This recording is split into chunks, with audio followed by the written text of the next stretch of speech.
Bienvenido a La Salud en tus manos, un programa que hacemos aquí en Popular Televisión y que también emiten nuestros amigos del grupo Cadena Media. Hoy vamos a hablar de proctología, es decir, vamos a hablar de problemas relacionados con el ano y con el recto.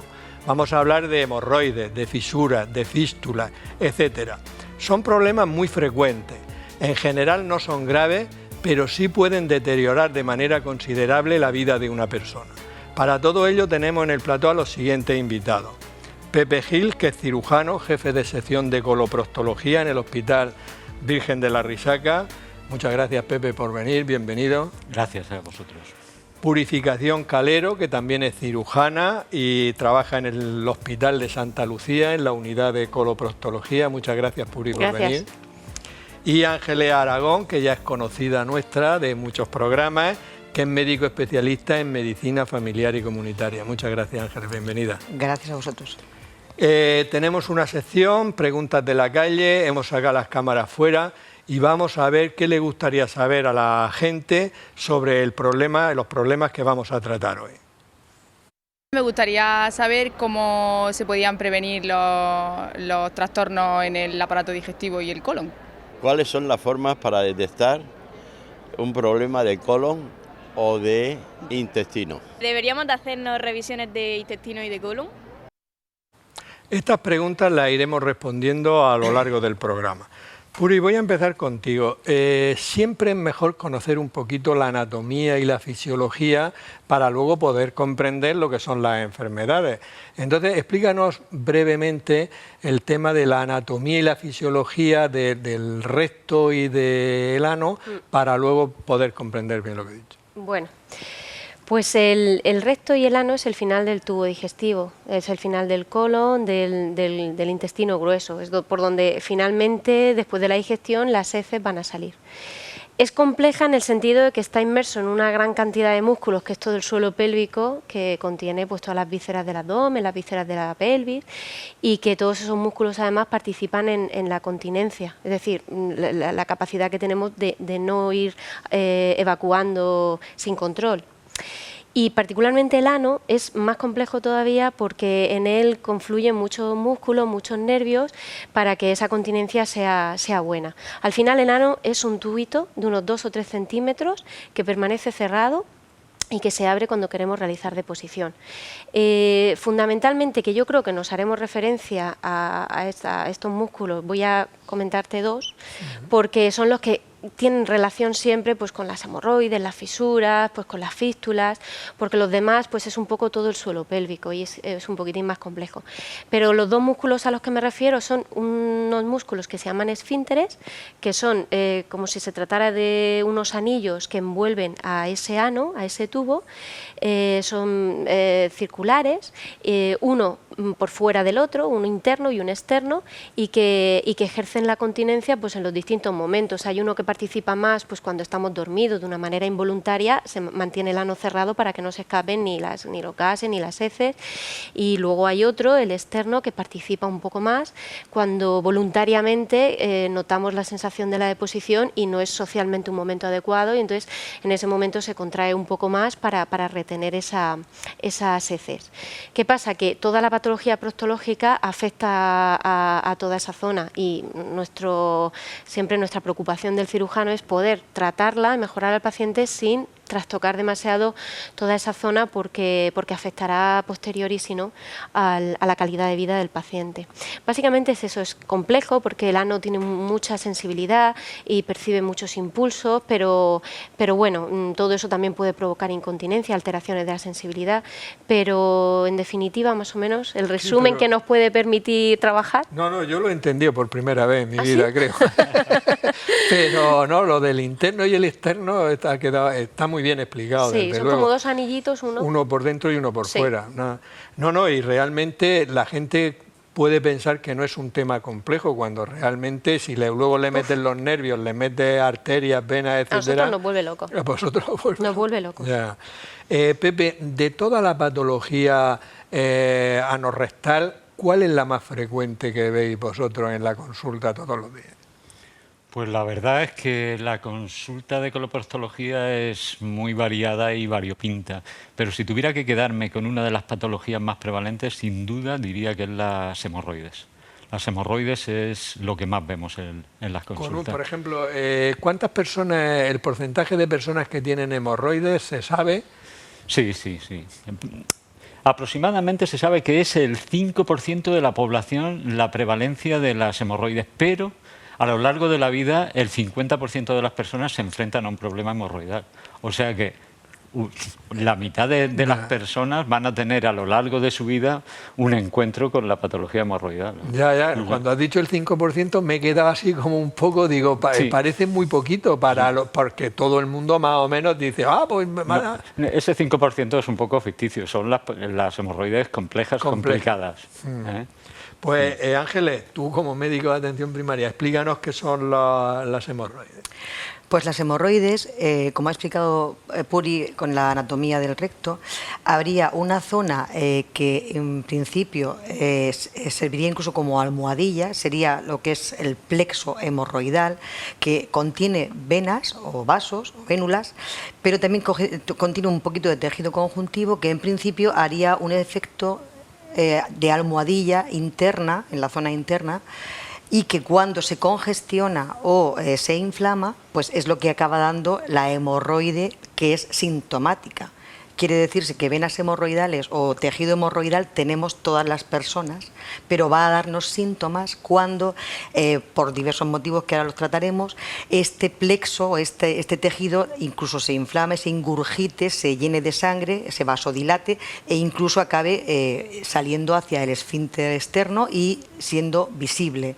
Sería la diferencia entre las hemorroides internas, que el paciente no vería pero que las podría padecer, o las externas que lógicamente ya las ve, aparte de que se puedan lógicamente explorar o ser evidentes. ¿Se podría decir que las hemorroides, pregunto, son como varices en ese pleso que hay, en ese conjunto de vasos que hay en el ano? Efectivamente, se podrían considerar varicosidades o dilataciones anormales de esas vénulas que se van a llenar de sangre anormalmente, e incluso en momentos de mayor gravedad, porque evolucionen o porque el tratamiento no sea efectivo, llegaría a producirse la trombosis, es decir, un coágulo, una detención de sangre en esos vasos que quedarían parados. Muy bien. Tenemos una sección que se llama Palabras de Médico. Nuestro profesor de latín y griego, Juan Carlos Ferre, nos va a decir de dónde vienen las palabras hemorroides, fisura y fístula. Muy buenas. Vamos a hablar de la proctología y algunas de sus enfermedades. Bueno, de las enfermedades asociadas. Pero, ¿qué es proctología? Proctología es una palabra que viene del griego. Proctos significa ano y logía, ciencia. Muchas veces se le añade delante colon y tenemos coloproctología, porque colon es la parte final del intestino que desemboca en el ano.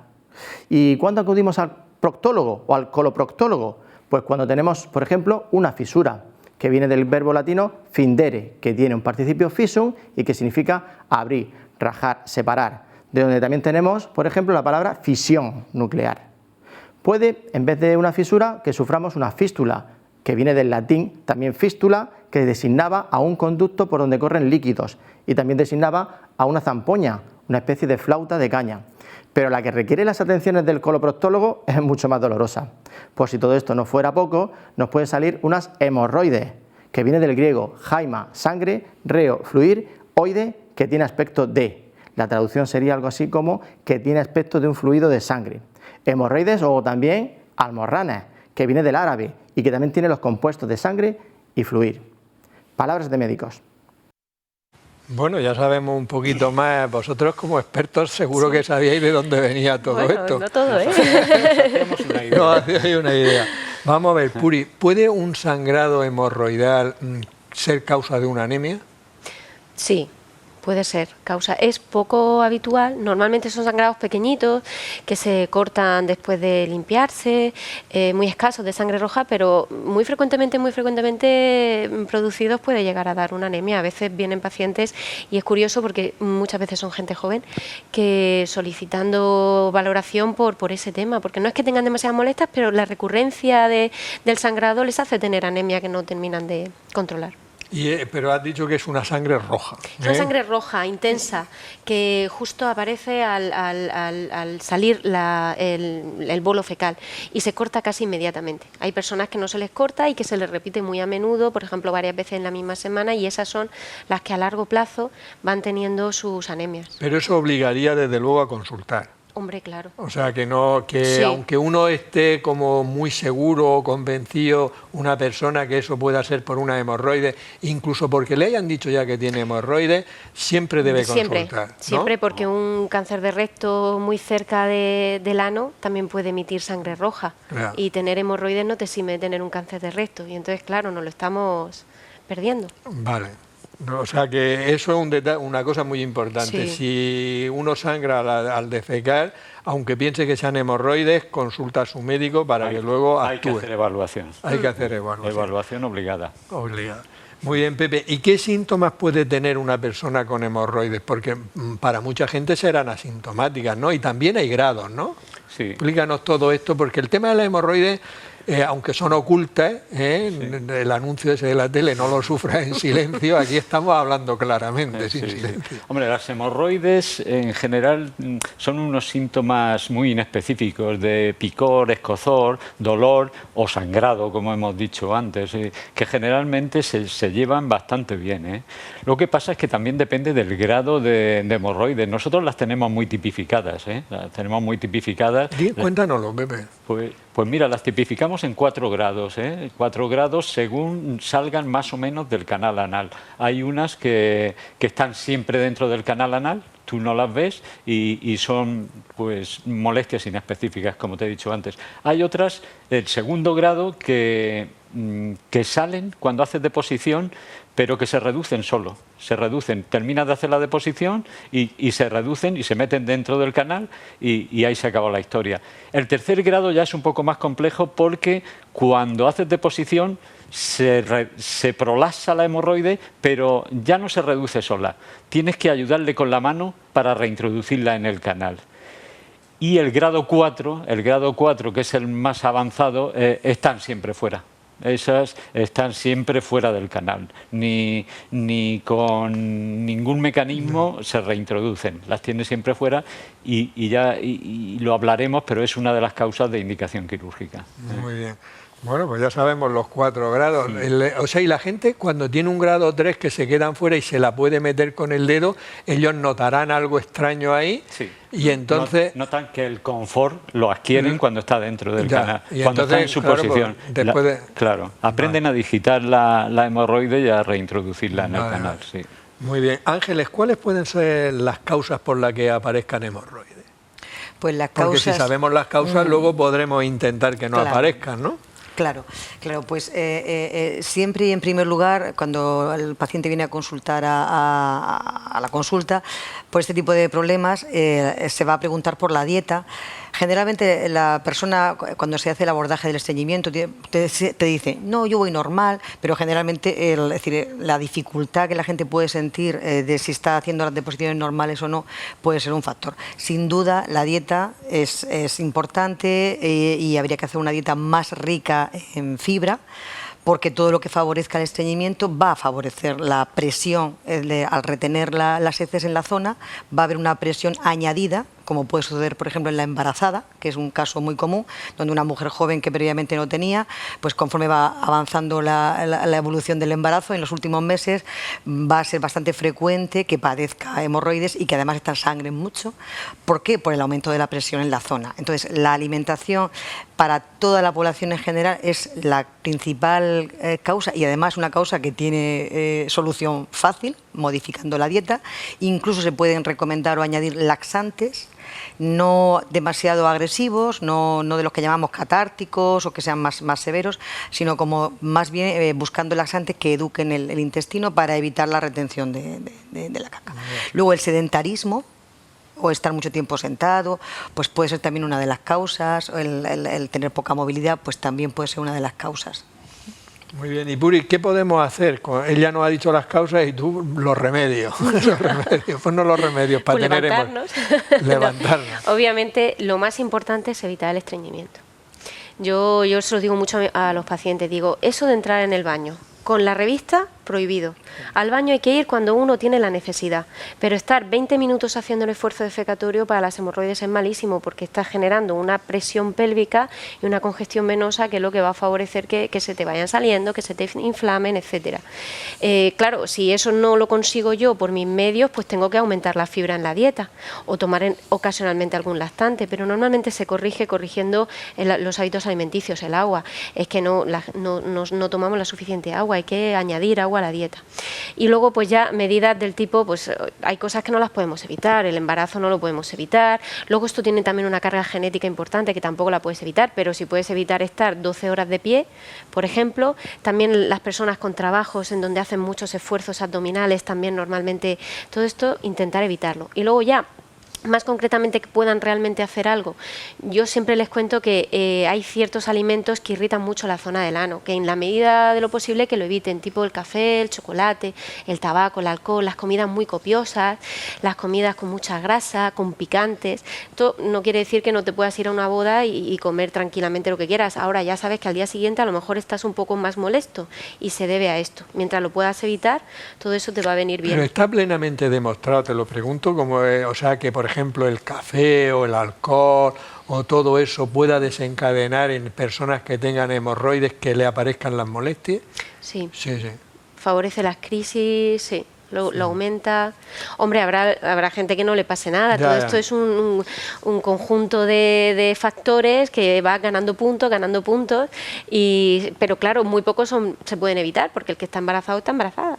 No la puedes evitar, sí, pero si tú a eso le quitas una parte importante y intentas comer sano, hacer un poco de deporte, no pasarte sentado 12 horas al día, todo eso te va a venir bien. La dieta, yo como profesional, como endocrino y tal, lo que veo es que cada vez de verdad es que la gente come menos fruta, menos verdura, menos legumbres, el pan no lo toman integral, o sea, es que se aconseja tomar casi 30 gramos de fibra al día y nada, toman la mitad de la mitad. Pues ahondando un poco en lo de la dieta, te voy a contar una anécdota de lo importante que es la dieta en las hemorroides. Yo voy mucho a África a operar en programas de cooperación internacional y no veo hemorroides. Claro, no tienen. Prácticamente no veo hemorroides.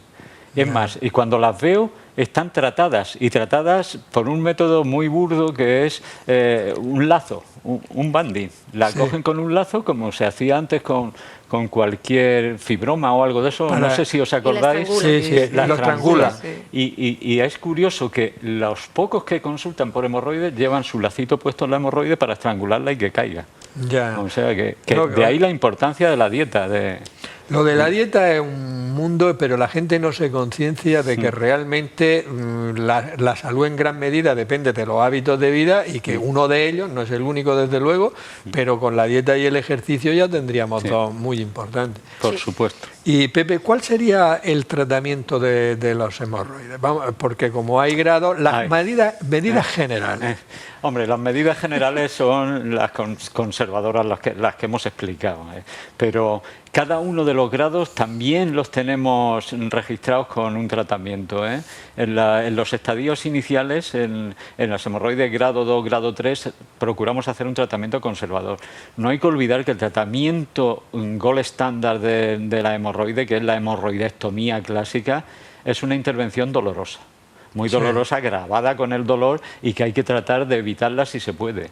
De hecho, que la gente de voz en voz se pasa, no te operes que yo lo he pasado fatal. Y entonces tenemos que llegar hasta mórficos en el dolor posoperatorio de la hemorroidectomía. Y entonces, por eso hay muchos tratamientos que tratan de evitar la hemorroidectomía. Ahora hablaremos. O sea, que los cuidados generales, ¿no? Que has comentado cuando no es tan complicada. Ahora veremos Y Ángeles, ¿se heredan las hemorroides o no se heredan? Bueno, una pregunta yo la hago siempre. Mira, yo creo que ya se hereda todo. Me explico. Claro, en el sentido en el que siempre va a haber un componente genético, pero para las hemorroides y para cualquier patología, ya luego que se precie, siempre hay una predisposición. Es decir, eso está así reconocido y si tus padres o familiares pues han tenido ese problema, pues es más probable, se dice que es más probable que lo padezcas. Pero yo siempre digo lo mismo, la genética la llevamos y luego está lo que tú haces ambiental qué es lo que te va a dar tu fenotipo, tu cuestión de que tú puedas enfermar o padecer ese problema o no. Y tú eres portador de esa facilidad de tener una hemorroide y sin embargo llevas unos buenos hábitos, Claro. haces tus cosas correctamente, te cuidas adecuadamente y no tienes por qué padecerla. ¿eh? O sea que hay una predisposición, Hay una predisposición, pero luego nuestra pero vida influye muy es mucho. mucho más importante o decisivo lo que hemos comentado ya, es decir, una persona embarazada, una mujer embarazada, aunque no tuviera esa condición genética, pues nada más que por la situación actual de ese momento, pues es más proclive a padecerlo. ¿Y Puri, qué tratamiento no quirúrgico hay para los hemorroides? Pues a nosotros nos encantan, porque la gente piensa que va al cirujano a sufrir y si realmente llegaran un poco Hombre, antes muchas de veces... placer tampoco van, ¿no? No, pero tampoco, a que no. Es verdad que podemos hacer cosas sin dolor, Sí, sí. ¿a que sí? Pero pocas, No, es verdad, tiene razón. ¿eh? Bueno, Y lo que ha explicado antes de la anatomía del anal y del ano y del canal anal, hay una zona de insensibilidad por encima de una línea que llamamos línea dentada, que ahí hacemos De todo. verdaderas intervenciones con el paciente en la consulta Sí. y esclerosamos, Sí. ligamos, hacemos Sí. banding y el paciente no se entera. ¿eh? Vale. Pues venga, explicárnoslo Pues, a ver si nos aficionamos. Hombre, Vamos. en primer lugar, el tratamiento médico cuando hay una crisis siempre está. Las pomadas clásicas que hacíamos referencia antes, con analgésicos, con algo de corticoides, todo esto para la crisis hemorroidal es útil y, por supuesto, un antiinflamatorio oral.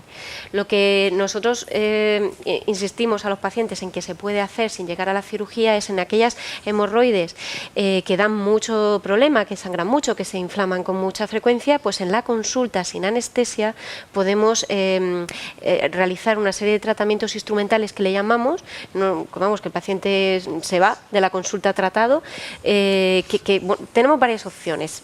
Por ejemplo, uno es inyectar alguna sustancia irritante como el fenol, que lo que hace es que cicatriza mucho toda esa zona de tal manera que recoloca las hemorroides en su lugar. Pero la infiltra dentro de la hemorroide. La infiltras en la submucosa de la hemorroide. Vale. Entonces eso se hace con un anuscopio, con un aparatito con el que dilatamos un poquitín el ano y el La paciente ve y va despierto. al sitio. Eso es, y vas ahí. Y se puede incluso con infrarrojos y tal, pero yo creo que el tratamiento seguramente tú también lo usarás el que más, la ligadura con banda de los africanos, aquí la tenemos más modernizada, Más sofisticada, pero es lo mismo. Es lo mismo.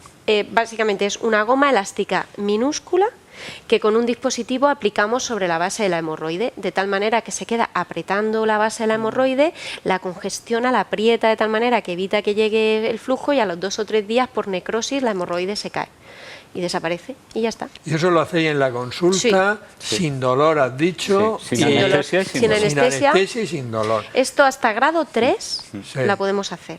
¿Y el láser, de eso también se utiliza o no se utiliza?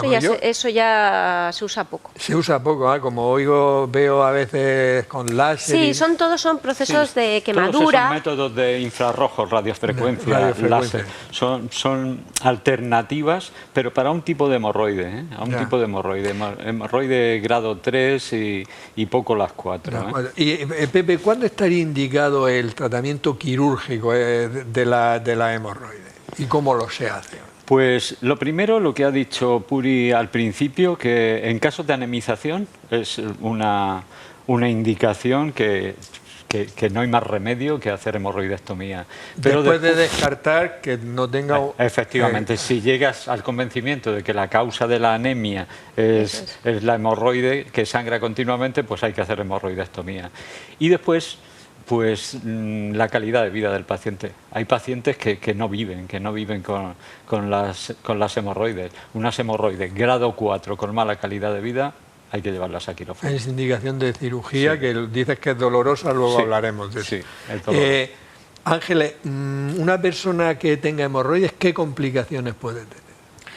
Pues ya hemos dado alguna pincelada. La hemorroide en sí misma, las complicaciones que pueden dar es, como ya hemos comentado, un sangrado que sea tan importante o que sea tan continuo. Por ejemplo, nosotros ahora cada vez hay más personas anticoaguladas o antiagregadas que anteriormente a lo mejor tenían su hemorroide, oye, no les daba ningún problema y estamos viendo con una cierta frecuencia que además tienen sangrados importantes.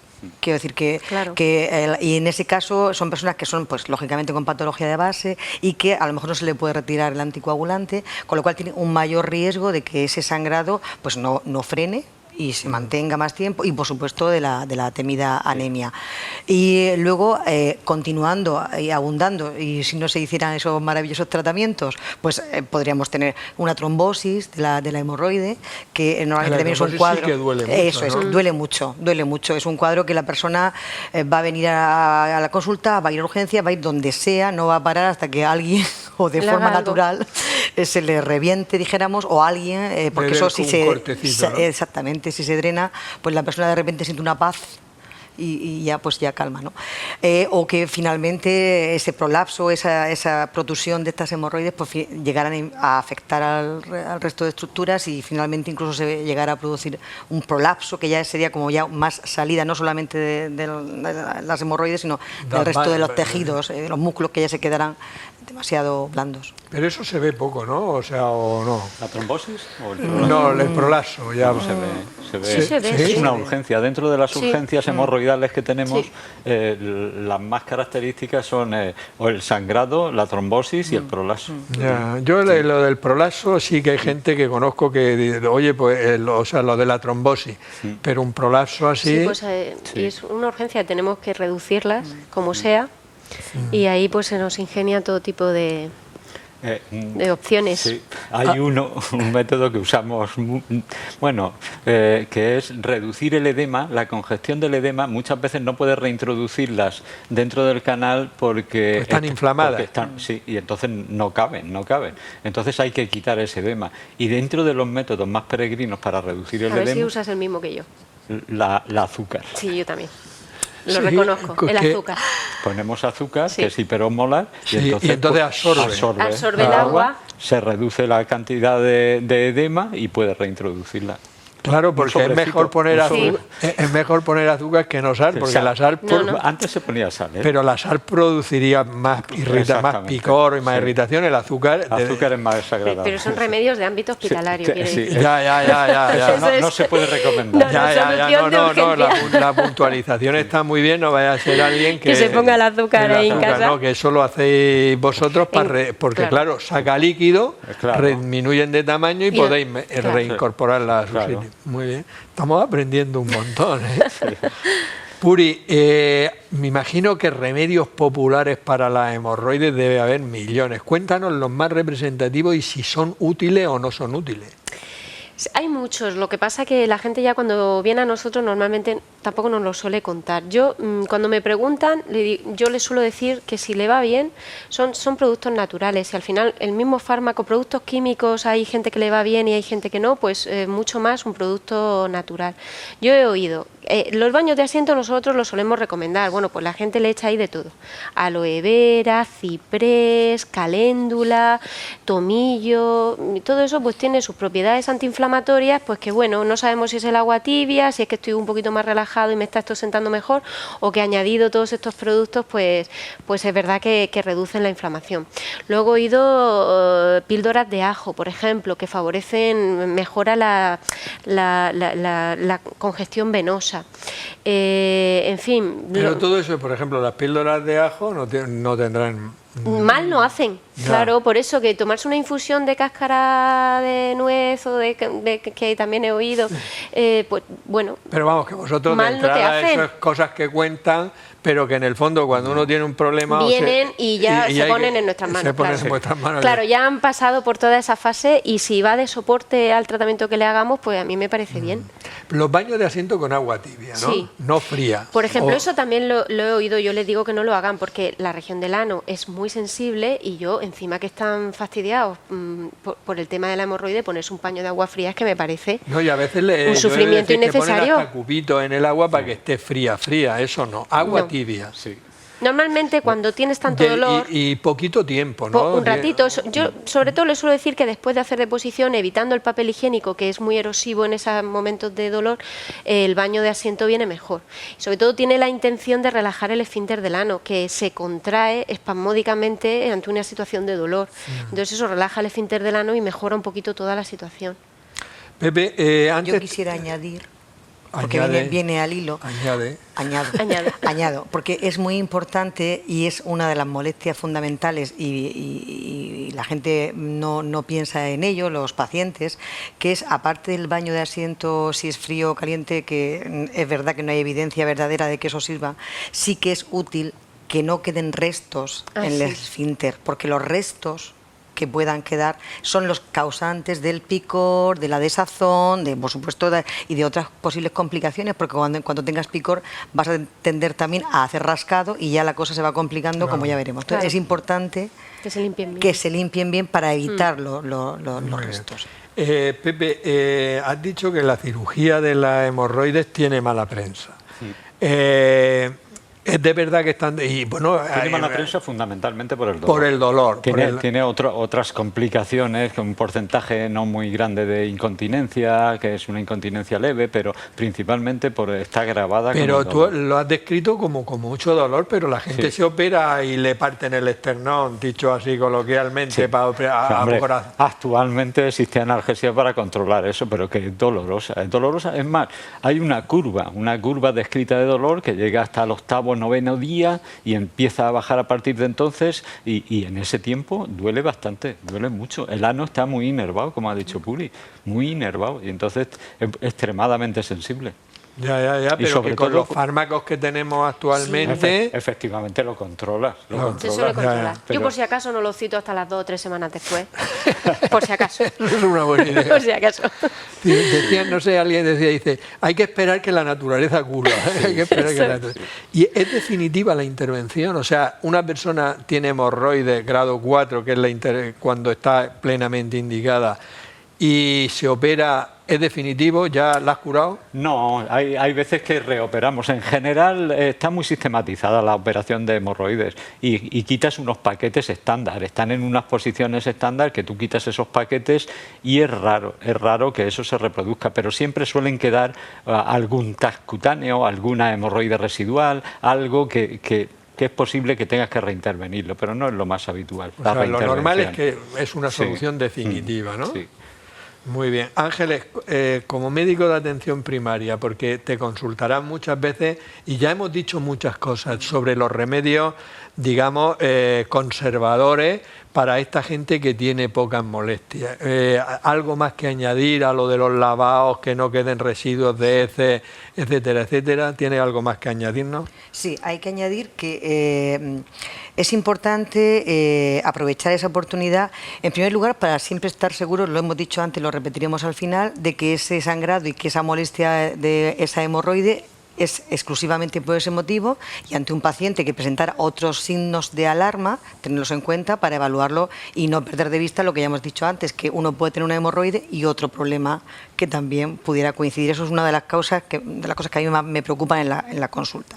Dicho esto, hay que insistir en la dieta y en el uso de algún tipo de ayuda si es que el paciente no lo va a poder conseguir, porque aunque él empiece a cambiar la dieta, eso va a tardar unas semanas en que su intestino responda y la hemorroide está ahí dándole la molestia, de tal manera que hay que informarle que van a pasar algunos días hasta que no te mejoras y que insista con la alimentación y que en esos días hasta que se regula su tránsito se ayude con alguna cosita, porque el miedo que da el pensar en el dolor que vas a tener hace un círculo vicioso de contracción y al final pues más estreñimiento, más hemorroide, más dolor y más de todo. Una vez dicho esto, pasamos al tema de las cremas, que nosotros las solemos recomendar en primaria. Decir que las cremas que solemos utilizar o recomendar a las personas son de corticoides, llevan corticoides, que habría que evitar utilizar corticoides de potencia alta, dentro de la gama que pueda haber, que hay que indicarles que tienen que utilizarla con el aplicador. Nadie utiliza el aplicador. Esas envases vienen preparados con un aplicador, que sería algo parecido a esto, y que hay que explicar a la gente que se lo tienen que poner también, en principio, por dentro. Por fuera solo no les hace todo el efecto. Y como son corticoides, no más de una semana. Si no ha mejorado, pues que vuelva a consultar o lo que sea. El dolor lo trataríamos con antiinflamatorios, por vía oral, porque efectivamente duelen bastante. Y por último, hacer una pequeña reseña, que aunque no es una evidencia de grado A, no hay una evidencia importante, pero sí que hay algo reconocido del uso de los venotónicos, que es lo mismo que la gente toma para las varices de las piernas. Pues ya aprovecho y ya lo comento, he estado mirando y bueno, en los últimos estudios que se han mirado, es decir, efectivamente en un porcentaje, en un grupo de personas sí que se produce una disminución sobre todo de la congestión, con lo cual va a ayudar a ese recogimiento de la presión que haya ahí y de los síntomas y de la reducción de la hemorroide en sí misma. Entonces se podrían utilizar en algunos casos antes de llegar a derivarlos a los compañeros todo este tipo de remedios porque tienen. Pero yo lo que más observo, porque ahora en verano, cuando venga el verano, va a ser la época hay un pico, ¿no? Entonces, y la gente no lo aguanta, es decir, entonces hay que explicar algunas veces que hay que esperar unos pocos días o semanas hasta que eso remita y que tengan esa paciencia. Sí, ya has hablado de has dicho laxantes, pero luego has dicho que no sean catárticos, o sea, de esos que, sino lo que llaman reguladores de la motilidad intestinal. El otro día, ¿no? Me vino una señora que prácticamente tuvo tal y como ella lo contó y así yo finalmente lo entendí, tuvo un síncope vagal, llegó a sincopar por el efecto de un laxante de estos de infusiones, con casias y con algas, con hojas de sen y todo este tipo, y bueno, una señora mayor, no muy delgadita y tal, y tuvo tal calambre, tal dolor intestinal, que bueno, que desmayó.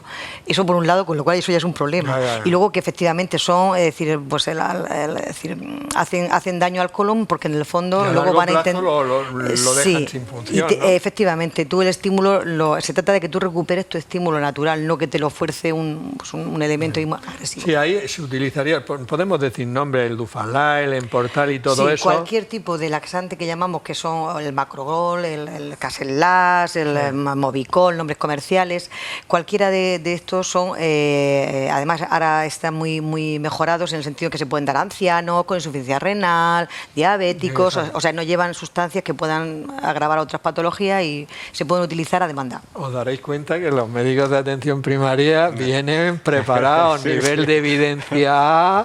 Me lo dicen a mí, dice, oye, que he hecho una revisión de esto, ¿es así o no? ¿No? Es cierto. Oye, es lo menos que se merece nuestra audiencia. Nuestra audiencia. Es lo que pretendemos nosotros, la cooperación con primaria que sea exquisita.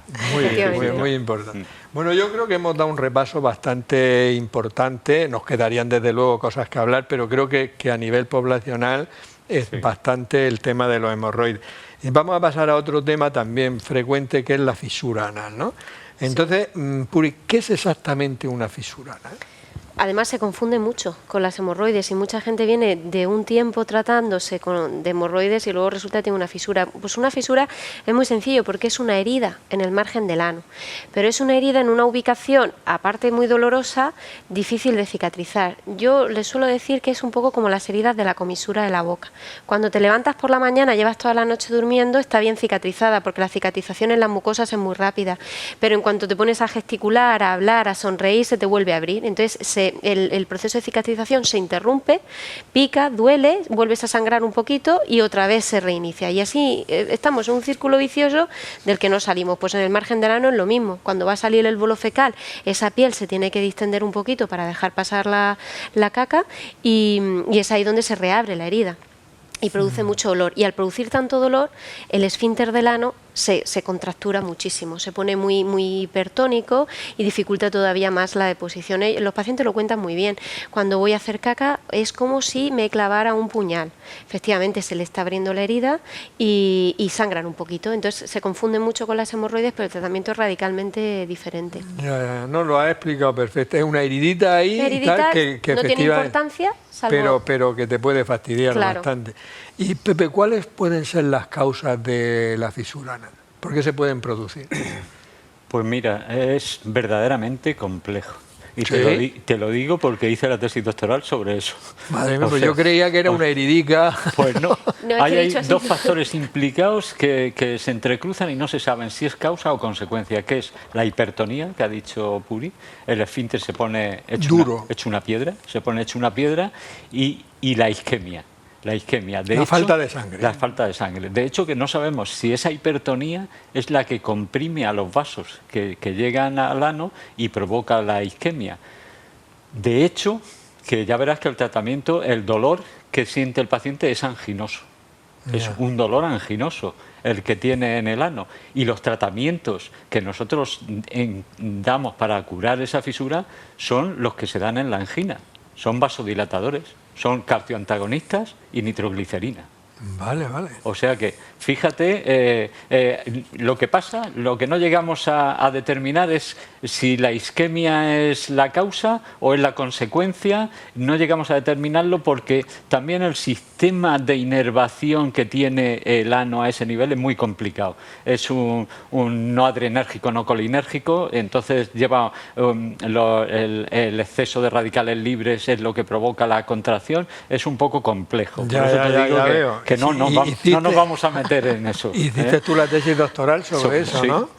Sí. Entonces yo deduzco que como comer fruta y verdura debe ser bueno porque neutraliza bloquea muchos radicales libres. Exactamente. Bueno, por lo menos vamos en la línea por ahí va la cosa, de la alimentación.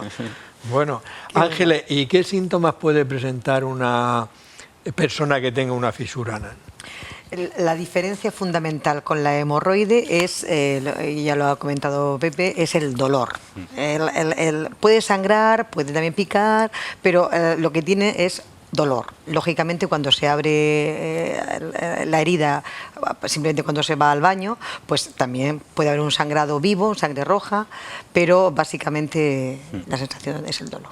Muy bien, dolor que por lo que se ha dicho ahí, Sí, como una puñalada, como un ese importante. Lo cuentan muy bien. Lo cuentan bien ellos. No, si es que le No duele. hace falta muchas veces explorarlo. Conforme te lo están contando ya sabes lo que tiene. Ya. ¿Y cuál sería el tratamiento de la... Pepe ha dicho algo de vasodilatadores como en la angina, etcétera, pero el tratamiento así más específico de la fístula anal y qué podemos hacer para que una vez curada no vuelva a salir? No te vuelvas. Se basa mucho las fisuras agudas, que son las que duran un poquito menos de 4 o 6 semanas, casi que con un cambio de hábito en la dieta, poniendo mucha fibra durante unos días, algún analgésico vía oral y mucho agua, mucho líquido, casi que podríamos, ablandando esas heces, romper ese círculo vicioso. Pero normalmente a nosotros llegan ya con esto habiéndolo probado y solemos ya recomendar pues, la pomada de nitroglicerina, que es la que tenemos comercializada en España, porque también es un vasodilatador. Efectivamente. Entonces produce también una relajación muscular a nivel del esfínter y favorece que llegue la sangre. Por lo tanto, ataca un poco los dos principios de la patología, que es la hipertonía esfinteriana y que no llega sangre suficiente para cicatrizar esa herida. Entonces, la pomada de nitroglicerina es la más usada. También hemos estado haciendo durante muchos años la fórmula magistral del diltiazem, que es también la otra posibilidad. El calcio antagonista. Claro. Que toman para la tensión y para otros problemas. Pero ya habiendo un producto comercial. Luego ya, si esto no funciona, antes de llegar a la cirugía, muchas personas vamos luego a la cirugía, pero antes probamos otra opción, que es la toxina botulínica. El Botox, que se usa para... En realidad el Botox lo que hace es paralizar la musculatura para evitar las arrugas de la piel. Por eso las que abusan un poquito se quedan con una cara inexpresiva. Pues a nivel del ano hace lo mismo, paraliza la musculatura. Al final todo el tratamiento tiende a bloquear esa hipertonía del músculo para intentar mejorar la herida. Todos los tratamientos van orientados a lo mismo. Entonces eso se inyecta en el esfínter directamente, en la consulta. Es un poco molesto, pero no hace falta anestesia y tiene a los 2 o 3 semanas comienza a hacer efecto, dura un par de meses, o sea que incluso el paciente puede llegar a tener algún pequeño episodio de incontinencia porque el músculo no le responde bien, pero desde luego la fisura en muchas ocasiones mejora. Y luego ya es reversible, ese músculo vuelve un poquito a su función normal. Esto es útil en algunas ocasiones, no es la panacea tampoco. Cuando ya todo falla, lo normal es que vayamos a la cirugía, que tiene una tasa de éxito alta, del 90%. ¿La cirugía qué hacéis en la cirugía? Pues seccionar un poquito el esfínter. Lo mismo. Lo mismo, todo orientado a lo mismo. Claro, como está hipertónico, lo cortas, lo relajas. Pero claro. el riesgo de incontinencia será alto, entonces. Pues Está descrito, eso está muy mal recogido, los estudios para eso lo han recogido muy mal y la técnica tampoco se hace sistemáticamente igual en todas partes, pero sí, se recoge unas tasas de incontinencia de luego mayores que con las otras. Hay que hacerlo bien, no hay que seccionar demasiado esfínter ni quedarse corto, si te quedas corto la fisura permanece, si te pasas pues se puede quedar un poco incontinente, pero no, o sea, haciéndolo bien. No, pero bueno, lo que está fenomenal es que existan lo que vosotros estáis, unidades de coloproctología, que eso es... De hecho, que haya un algoritmo de tratamiento. Claro. Se empieza por tratamientos menos agresivos, más conservadores. Claro. Si no funciona, se pasa al botox. Y si no funciona y es rebelde o el dolor es intratable, pues vamos a la cirugía. Además, esta cirugía sí que es agradecida, porque el paciente entra con mucho dolor y cuando se despierta de la anestesia... está nuevo, no le duele nada. Es muy importante porque esto antes, hace 20 años a lo mejor, esto lo hacía cualquier cirujano de digestivo y ahora lo hacéis personas que os dedicáis prácticamente el 90% de vuestra actividad y la experiencia que tenéis es... Muy bien, bueno, vamos a dar un paso más en complicación. Hemos hablado de hemorroides, fístula y ahora vamos a hablar... hemos hablado de la fisura y ahora vamos a hablar de accesos y fístulas perianales, un paso más. Pepe, exactamente explícanos el concepto de fístula y un acceso perianal. Pues mira, van muy enlazados. Casi siempre el acceso va primero y la fístula va después. El acceso generalmente, en la anatomía que hemos explicado antes, hay una serie de glándulas en la línea pectínea, unas glándulas que si se infectan... ¿La línea pectínea eso por dónde está para situarnos? La línea es la que separa un tipo de epitelio que es glandular, el del recto, del anodermo, que es un epitelio estratificado. Entonces hay una línea. Ahí hay una línea. O sea, entre el recto y el ano. Histológicamente son distintos. Histológicamente de inervación y de vascularización. Por eso te decía que es insensible de ahí para arriba y que puede manipular el eso. Entonces, en esa línea suelen haber unas glándulas que si se infecta, pues se acumula el contenido de esa glándula y eso tiende a drenar espontáneamente o a drenar por donde pilla. Y sale generalmente por orificios cutáneos, orificios en la piel, y al final termina haciendo una comunicación entre el recto, el ano y la piel.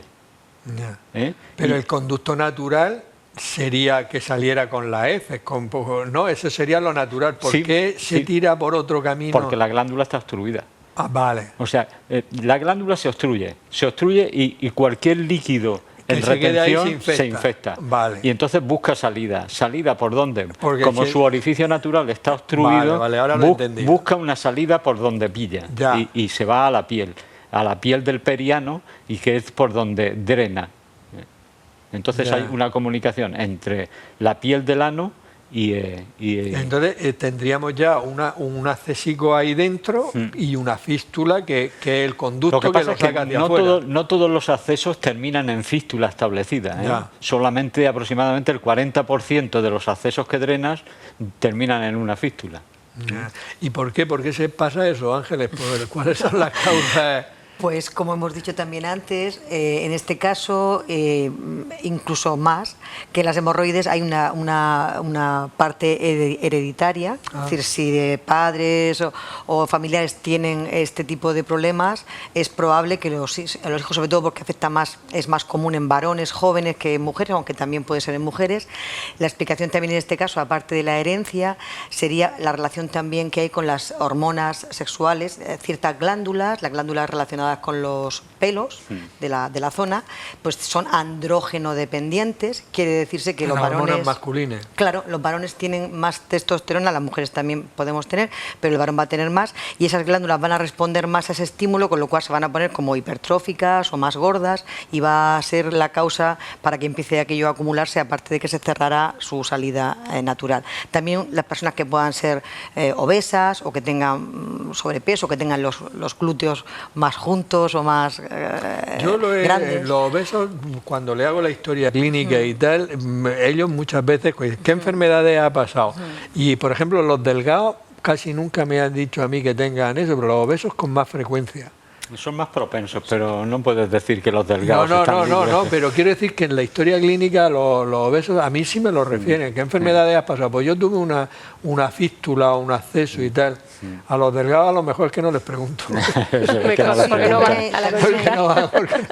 También hay un componente de que la zona esté, pues, decir, como más cerrada, el roce, la fricción que pueda haber, la temperatura incluso. Quiero decir, una persona que esté a lo mejor más rellena, pues esa zona la va a tener más con sensible. Factores ambientales que van a favorecer, no ya que se produzca el acceso o que esté ahí, sino que se agrave o se infecte más y avance, dijéramos. Me dicen que vamos ya con 50 minutos, o sea, vamos a acelerar un poquito.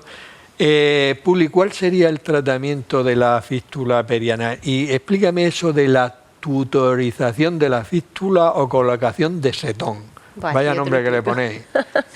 Bueno, es que la fístula, el tratamiento es complejísimo. Podríamos decir, es de las cosas, yo creo, más complejas Pues sí. que hay en proctología. Es más, nos ocasiona muchas demandas. Sí. El tratamiento de la fístula es muy especializado y vamos mucho a juicios por demandas. Demandas patrimoniales por maltratamiento. Es muy complejo Porque dan incontinencia. Claro, porque la fístula, yo me lo imagino, para poder explicarlo, como si fuera un túnel entre el interior del ano y la piel, pero depende por dónde pase ese túnel. Porque si atraviesa la mayor parte de los esfínteres, pues el tratamiento se pone muy difícil. Sin embargo, si está casi a flor de piel, digamos, que atraviesa muy poquito tramo de esfínter, pues facilita, porque puede sacrificar una pequeña parte del esfínter con el fin de tratarla. Entonces, cuando es así, muy sencillita, pues muchas veces la ponemos a plano, es decir, abrir ese túnel y se acabó. Pero claro, cuando comenzamos a ver fístulas más altas, pues ahí ya tenemos que optar por otras opciones. Una opción que a veces necesitamos y que hay que mantenerla durante un tiempo es colocar un setón, o es como una especie de cable o un hilo de un material compatible, que lo puede de silicona normalmente, que te mantiene tutorizado, te mantiene señalado el trayecto, de tal manera que los orificios no se cierran y no da lugar a un nuevo acceso, porque mucha gente entra en un acceso, luego otro y no termina de enfriar el proceso. Tú, al mantener el trayecto abierto, con el cablecito que pasa por todo el trayecto y se anuda fuera, pues evitas que se vuelva a infectar. Y ese recurso lo tenemos que utilizar muchas veces, en muchas ocasiones, sobre todo en pacientes con enfermedad de Crohn, que tienen fístulas muy complejas. Ya tratamientos más para fístulas más complejas, pues desde rellenar el trayecto con material, por ejemplo, pues material biológico, con células madre, o intentar resecar el trayecto y cerrar los esfínteres que has tenido que seccionar para poder llegar al trayecto, pero todo eso está grabado con más tasa de incontinencia. Entonces, a veces incluso en la misma fístula usamos varias opciones. Un trayecto lo reparas, otro trayecto lo retiras. A veces dicen, tiene una fístula. No. Como diciendo, y ya veo que estamos hablando de una cosa muy compleja. Y lo solemos... Muy complejo. Además, muchas veces lo tenemos preestudiado con ecografía, con resonancia antes del quirófano, pero hasta que no llegamos a quirófano y realmente se duerme el paciente, nos permite explorarle el ano, no sabes exactamente cómo es la fístula y te puedes encontrar con trayectos secundarios que no los habías visto y tienes que tomar decisiones en caliente. Pepe, el tratamiento del acceso es drenarlo, ¿no? Pero siempre que se actúa es relacionado antes, al principio, el acceso, y que muchas veces no podía drenar por el conducto habitual y buscaba camino. Sí. Entonces, digamos que un acceso casi siempre termina en una fístula, ¿o no? No, ya te he dicho antes que aproximadamente el 40%. Me lo has dicho antes. Sí. O sea, cuando drenas un acceso, esperas que cierre. Sí. Y lo vas viendo en consulta y hay unos que no cierran. Aproximadamente eso, el 40% se configura como fístula y entonces tienes que tratarlo como fístula. Ya. Tenía aquí una pregunta para ti, Ángeles, pero me la puedo saltar porque... ¿Cuándo lo enviáis al proctólogo a todos? Siempre, efectivamente. Hemorroides o fisuras podrían tener una buena resolución con tratamiento clínico en primaria y haciendo la persona con buena educación para sus estilos de vida. Ahora, un acceso o una sospecha de acceso o una fístula es derivable siempre. Y yo digo, y cuanto antes, mejor. Porque como yo le digo a la gente, eso luego echa raíces. Yo le digo, echa raíces. Digo, así es que tiene que ir. Muy bien. Siempre. Puri, no has hablado de las células madre. Esto yo me acuerdo hace ya 10, 15 años que ya se hablaba en las fístulas de las células madre y todo esto. ¿Esto ha avanzado mucho o Sí, por eso dónde sí, estamos? sí. ¿Dónde estamos en el tema de las células Pues se ha madre? terminado ya de configurar como terapia útil, la verdad, para el tratamiento de las fístulas más complejas. Esto es un proyecto que inició un cirujano, Damián García Olmo, que además es murciano, en colaboración con Hospital Clínic de Barcelona, hace ya 20 años. Y ahora, por fin, una casa farmacéutica ha sacado el fármaco, porque antes lo que se hacía era se extraía células del tejido adiposo del paciente, como si fuera una liposucción, se cultivaba y esas células madre se ponían en la fístula. Tenía una tasa a lo mejor del 50% de curación, pero con la gran ventaja de que como no haces ningún daño sobre el esfínter, no ocasionaba incontinencia. Entonces ahora se ha ido desarrollando, ha pasado por todas sus fases los proyectos de investigación y ahora ya se ha comercializado como fármaco. Ya no es necesario que el paciente se extraiga células madre. Yo creo que lo hemos focalizado ya en Murcia, ya disponemos de él. Lo que pasa es que es un tratamiento que se utiliza para las fístulas más complejas, que son las del Crohn, las de la enfermedad de Crohn. Lo tenemos un poco destinado a eso. Vale, estamos prácticamente ya acabando, Pepe, pero me gustaría hablar un poquito del prurito anal, porque me imagino que son muchísimas las personas que consultan. ¿Cuáles serían las causas más frecuentes del prurito anal? Pues mira, es que la verdad, que en la mitad de los casos no sabemos de qué viene el prurito anal. Pues empezamos bien. Exactamente. Y la otra mitad sí, puedes decirlo todo. Pues tumores anales, infecciones, hongos, enfermedades sexuales, cualquier cosa te puede dar prurito anal. Entonces, el problema, pues el tratarlo, porque el tratamiento no es siempre fácil.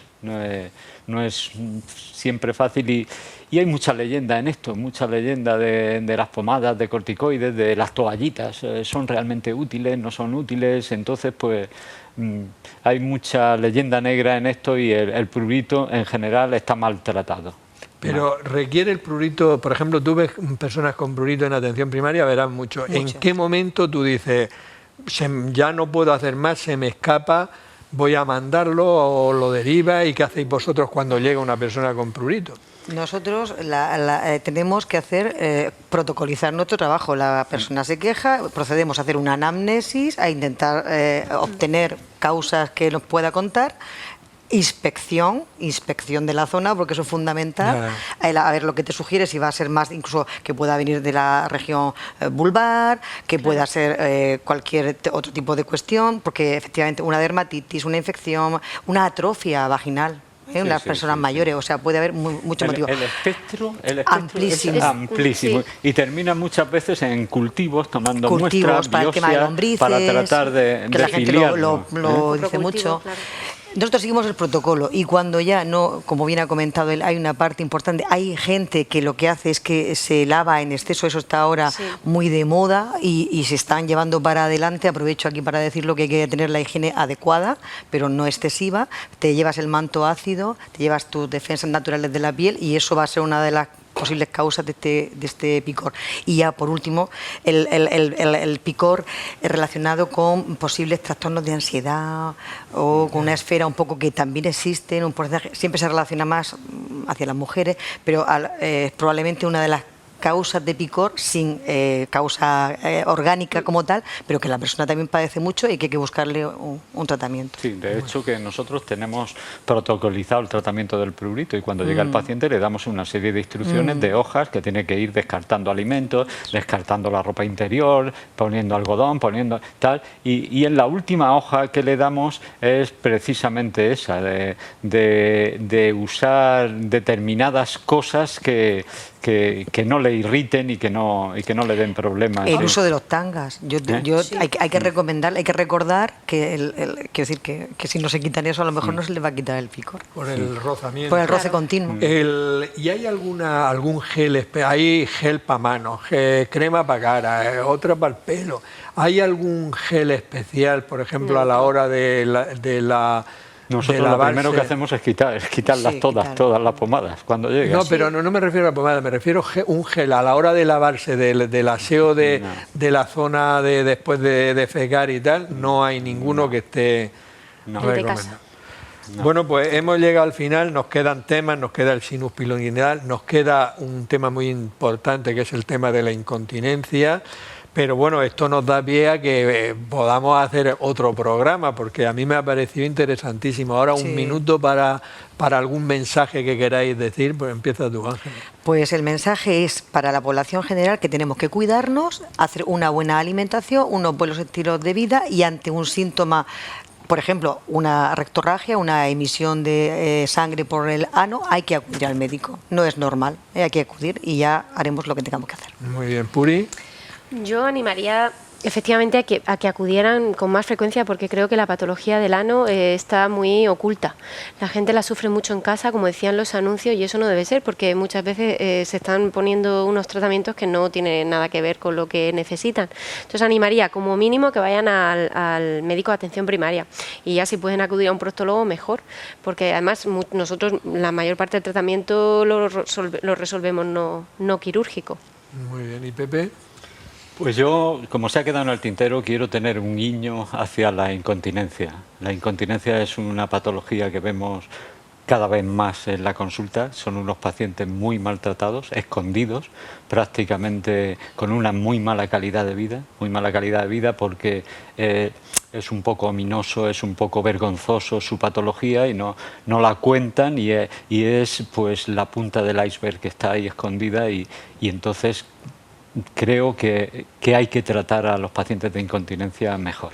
Tendremos que hacer un programa de todo el suelo pélvico e incontinencia, tanto urinaria. Hicimos nosotros aquí un programa de incontinencia urinaria. Creo que nos debes de emplazar para hablar de incontinencia. Bueno, pues queda ahí emplazado. Sí.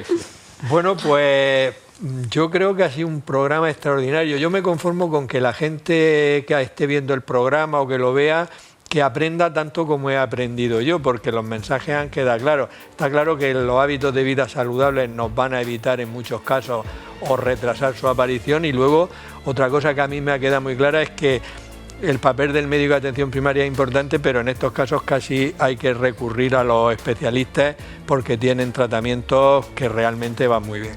Por mi parte nada más, despedirnos hasta la próxima semana en un nuevo programa de La Salud en tus manos. Que seáis muy felices.